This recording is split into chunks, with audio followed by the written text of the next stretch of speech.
Alors après 3 années de croissance molle, en moyenne de 0,4%, l'année 2015 a donné quelques signes de couleur avec une croissance dont on sait maintenant qu'elle sera de 1,1. Et la question pour 2016, évidemment, est de savoir si cette remontée va se poursuivre ou si elle va plus ou moins stagner.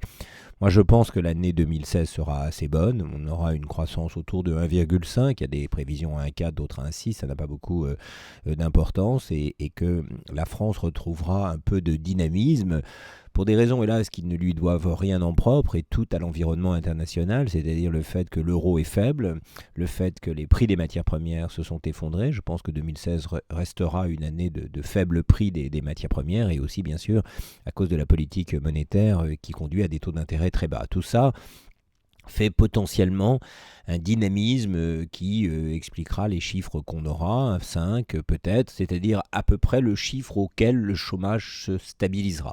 C'est dire qu'il n'y aura pas un mécanisme vertueux de reprise d'emploi, de croissance de pouvoir d'achat, mais il y aura quelque chose qui se consolidera.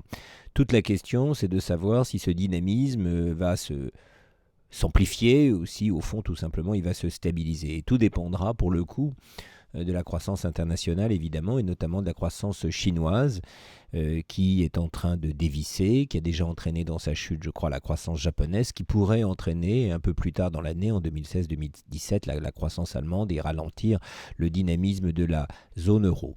Au total, je pense que pour la France, ce sera une bonne année, de répit en quelque sorte, et qu'on y verra plus clair sur son dynamisme de moyen terme à la fin de l'année et au début de l'année 2017.